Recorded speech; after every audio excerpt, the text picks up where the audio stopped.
चौपाल के पास बैठा बूढ़ा रामपाल हुक्का गुड़गड़ा रहा था। तभी श्याम दौड़ता हुआ आया। अरे काका, सुना क्या आपने? क्या हुआ रे? फिर प्रधान चुनाव हार गया क्या? अरे उसे छोड़ो काका, ये सुनो कि रमेश काका आज फिर से 10 रुपए में पिज्जा दे रहे हैं।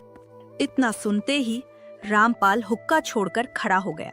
क्या तुम सच कह रहे हो कि रमेश काका आज फिर से 10 रुपए में पिज्जा दे रहे हैं? हाँ काका, लाइन लगनी शुरू हो गई है, लोग दौड़े जा रहे हैं। इतना सुनकर रामपाल हंसते हुए वहां से निकल गया और बोला, चल फिर हुक्का बाद में पी लेंगे, पहले पिज्जा खाकर आएं। फिर वे दोनों वहां से पिज्जा खाने के लिए निकल जाते हैं। और इधर गांव के किनारे एक टूटी फूटी झोपड़ी थी। अंदर मोहन अपनी माँ के साथ बैठकर सूखी रोटी खा रहा था। उम्र मुश्किल से 18 साल होगी। चेहरे पर मासूमियत और आंखों में बड़े सपने।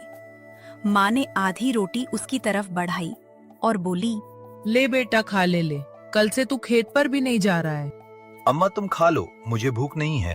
तभी बाहर से मोहन के दोस्त किशोर ने आवाज लगाई, मोहन, ओ मोहन, जल्दी बाहर आ। फिर मोहन घर से बाहर आया और बोला, क्यों, क्या हुआ? क्यों चिल्ला रहे हो? अरे आज तो किस्मत खुल गई। रमेश काका पिज्जा बांट रहे हैं, सिर्फ 10 रुपए में। ये सुनकर मोहन की आंखें में एक चमक उठी। क्या सच में आज रमेश काका सिर्फ 10 रुपए में पिज्जा बांट रहे हैं? फिर तो आज मजा आएगा। मोहन तुरंत घर के अंदर गया और पुराने बक्से में से कुछ सिक्के निकालकर मुट्ठी में कस लिए। माँ ने पूछा, कहाँ जा रहा है? तब मोहन ने जवाब दिया, अम्मा आज तुम्हारे बेटे की दावत है।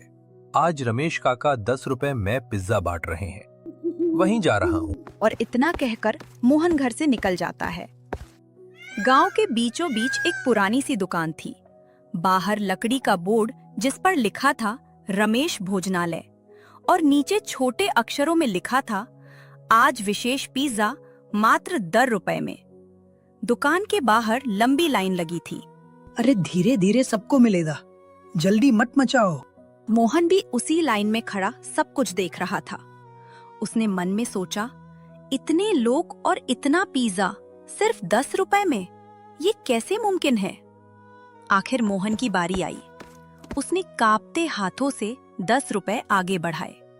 तभी रमेश काका ने उसे ऊपर से नीचे तक देखा और कहा, अरे तुम तो मदन सिंह के लड़का हो ना? हाँ काका, मैं मदन सिंह का ही लड़का हूँ। रमेश काका के चेहरे पर हल्की सी उदासी आ गई और उन्होंने धीमी आवाज में कहा, बेटा, तुम्हारे बापू बहुत अच्छे आदमी थे।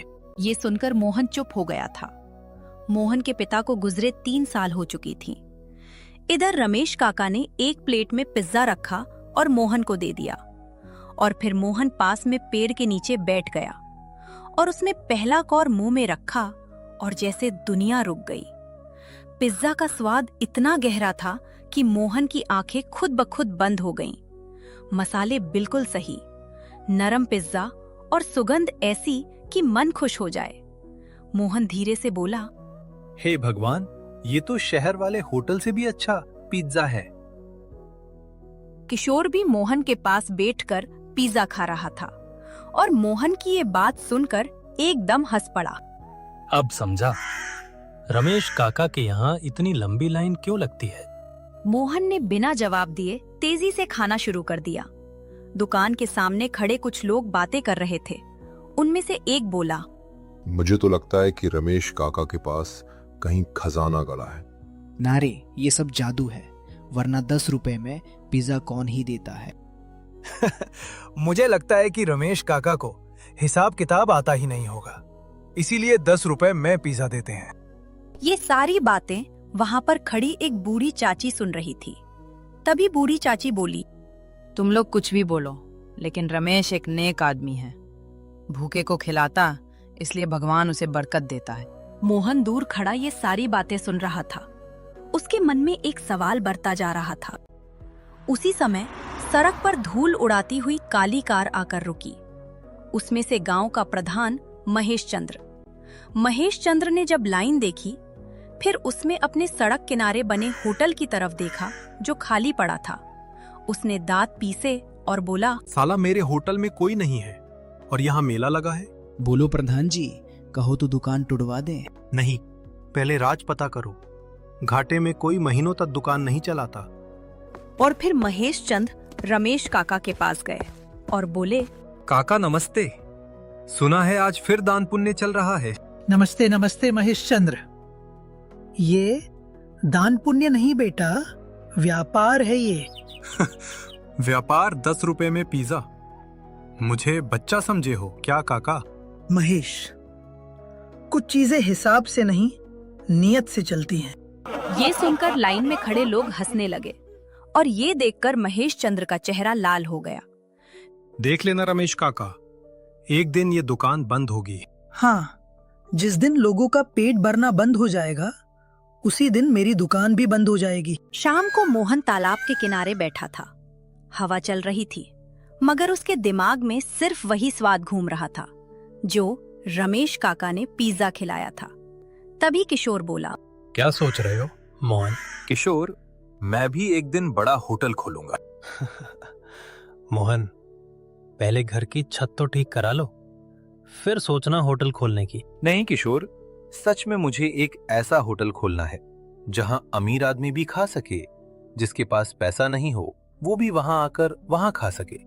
उसके लिए मुझे चाहे कितनी भी मेहनत करनी पड़े करूंगा, पर ऐसा करूंगा जरूर। मोहन की आंखों में एक चमक थी और फिर अगले दिन सुबह सुबह ही मोहन रमेश काका की दुकान पर पहुंचा। दुकान अभी खुल ही रही थी। रमेश काका चूल्हा जला रहे थे। काका, ओ काका। हाँ बेटा, बताओ सुबह सुबह कैसे आना हुआ? काका, मुझे काम चाहिए। कितने पैसे चाहिए?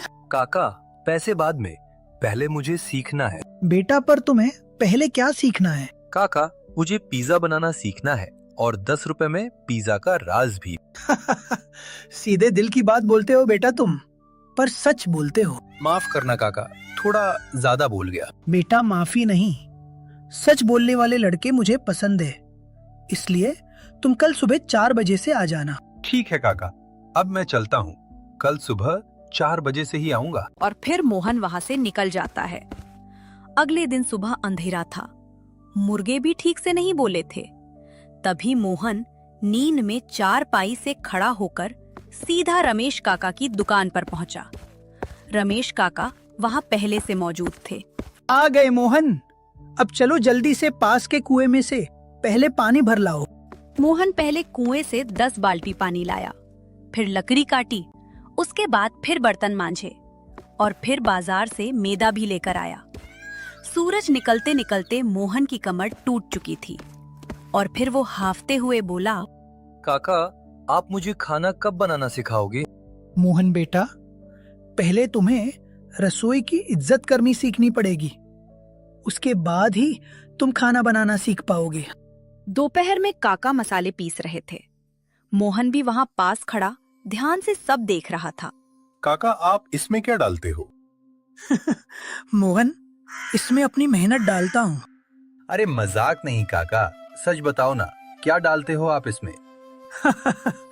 अगर सिर्फ मसाले से स्वाद आता तो हर अमीर होटल सबसे अच्छा होता। मोहन ये सारी बातें समझ नहीं पाया। तभी उसने देखा कि काका एक पुरानी डिब्बी से थोड़ा सा कुछ डाल रहे हैं। तभी मोहन ने काका से पूछा, ये क्या है काका जो आप इसमें डाल रहे हो? जब वक्त आएगा तब जान जाओगे। उधर प्रधान महेश चंद्र अपने होटल में बैठा था। मेज पर मक्खियां घूम रही थी, ग्राहक एक भी नहीं आ रहा था। वह गुस्से में बोला, आज रात पता करो रमेश कहाँ से सामान लाता है, किससे मिलता है, सब कुछ पता करो। और अगर राज मिल जाए तो क्या करें प्रधान जी उसका? तो या तो वो राज मेरा होगा या रमेश की दुकान खत्म होगी। रात गहरी हो चुकी थी। गांव में सब सो गए थे। कुत्तों के भौंकने की आवाजें दूर से आ रही थी। मोहन अपनी झोपड़ी के बाहर चारपाई पर लेटा था, मगर नींद नहीं आ रही थी। अचानक उसने देखा कि रमेश काका चुपचाप कहीं जा रहे थे। कंधे पर पुराना थैला था। इतनी रात को मोहन चुपचाप चारपाई से उठकर और दूरी बनाकर काका के पीछे पीछे चलने लगा। रमेश काका गांव से बाहर खेतों के रास्ते से पुराने जंगल की तरफ बढ़ रहे थे। हवा तेज थी। मोहन का दिल जोर जोर से धड़क रहा था। नहीं, सच में काका पर कोई खजाना तो नहीं? जंगल में चांदनी कम थी। काका एक बड़े बरगद के पास रुके। उन्होंने चारों तरफ देखा। सोनू झाड़ी के पीछे छिप गया। रमेश काका ने थैले से कुछ निकाला, शायद खाना। तभी पेड़ के पीछे से किसी के कदमों की हल्की आहट सुनाई दी। सोनू ने डरते डरते उधर देखा और उसकी सांस अटक गई। बरगद के पास घने अंधेरे में एक रहस्यमय आदमी खड़ा था। उसका चेहरा आधा छिपा हुआ था, लेकिन उसकी चमकती हुई आंखें साफ दिखाई दे रही थी। वो बिना पलक झपकाए सीधे रमेश काका को देख रहा था। सोनू के शरीर में डर की लहर दौड़ गई। वह धीरे धीरे पीछे हटने लगा। तभी अचानक उसके पैर के नीचे सूखी टहनी आ गई। चक! आवाज सुनते ही रमेश काका तुरंत पलटे। कौन है वहां? सोनू घबराकर पास की झाड़ी में छिप गया। उसका दिल इतनी तेज धड़क रहा था कि मानो आवाज बाहर तक सुनाई दे रही हो। लेकिन अगले ही पल वह रहस्यमय आदमी अंधेरे में गायब हो चुका था, जैसे वह कभी वहां था ही नहीं। रमेश काका तेज कदमों से झाड़ी की तरफ बढ़े। कुछ पल तक सन्नाटा छाया रह गया। फिर काका की गंभीर आवाज गूंजी। मोहन, बाहर निकल कर आओ। मोहन कांपते हुए धीरे धीरे बाहर आया। उसके चेहरे पर डर साफ दिखाई दे रहा था। रमेश काका कुछ पल चुप रहे। फिर उन्होंने गहरी सांस ली और धीमी आवाज में बोले, मैंने कहा था ना, मोहन राज जानना आसान नहीं है। फरेरी गांव में सूरज अभी पूरी तरह निकला भी नहीं था, लेकिन मोहन की आंखों से नींद गायब थी। सोनू अपनी चारपाई पर बैठा छत को घूर रहा था। बाहर मुर्गे बांध दे रहे थे। कहीं दूर मंदिर की घंटी बज रही थी। उसकी माँ चूल्हे पर पानी गर्म करते हुए बोली, क्या बात है बेटा, आज बहुत चुप लग रहा है? मोहन जल्दी से संभला और फिर बोला, कुछ नहीं अम्मा, बस नींद नहीं आई। कहीं फिर रात रात भर तक किशोर के साथ घूमता तो नहीं रहा? नहीं अम्मा, ऐसा कुछ नहीं है, मैं कहीं नहीं गया था। लेकिन उसके चेहरे का डर छिप नहीं पा रहा था। थोड़ी देर बाद मोहन रमेश काका की दुकान पर पहुंचा। आज दुकान के बाहर पहले जैसी चहल पहल नहीं थी। चूल्हा तो जल रहा था, लेकिन रमेश काका असामान्य रूप से शांत थे। वो बिना कुछ बोले मसाले पीस रहे थे। मोहन धीरे से बोला, काका, आपने कल कोई जवाब नहीं? कल रात उस बारे में यहाँ कोई बात नहीं होगी। रमेश काका की आवाज पहले से ज्यादा भारी थी। मोहन भी चुप हो गया था। तभी रमेश काका ने मोहन की तरफ एक बोरी फेंकी।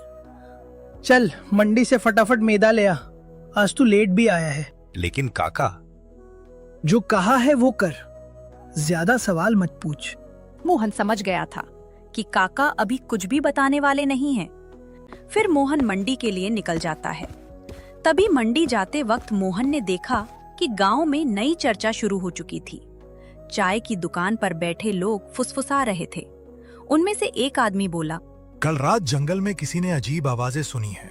मुझे तो लगता है कि रमेश काका तंत्र मंत्र करते हैं। तभी तो 10 रुपए में पिज्जा बेचते हैं। तुम लोग अपनी बकवास मत करो। सब लोग मोहन की तरफ देखने लगे। अरे वाह, अब तो काका का वकील भी आ गया। लोग हंसने लगे। मोहन बिना जवाब दिए आगे बढ़ गया, मगर उसके मन में बेचैनी बढ़ती जा रही थी। उधर प्रधान महेश चंद्र अपने होटल में बैठा गुस्से में चाय का गिलास घुमा रहा था। तभी महेश चंद्र का एक चेला दौड़ता हुआ आया। क्या हुआ? क्यों दौड़े दौड़े आ रहे हो? कल रात रमेश जंगल गया था और कोई दूसरा आदमी भी वहां था। कौन आदमी था वहां पर? तुमने उस आदमी का चेहरा नहीं देखा?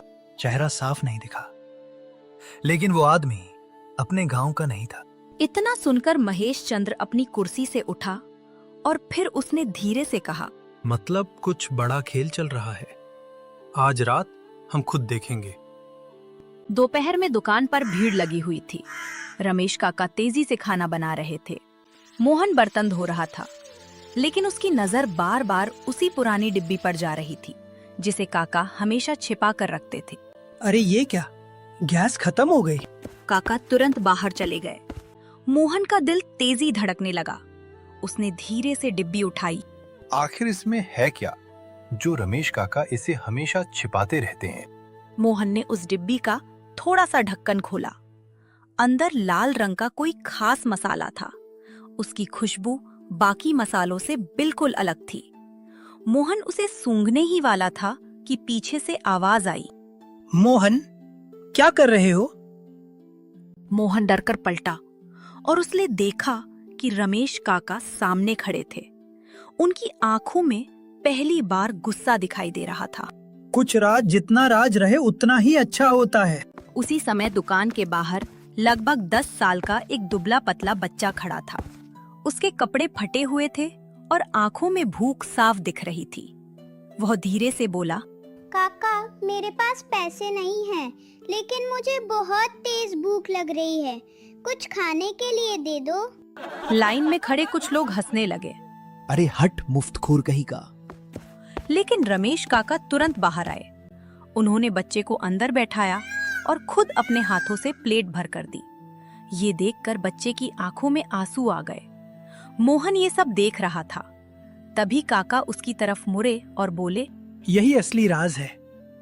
क्या भूखे आदमी की दुआ सबसे बड़ा मुनाफा होती है? मोहन चुप हो गया।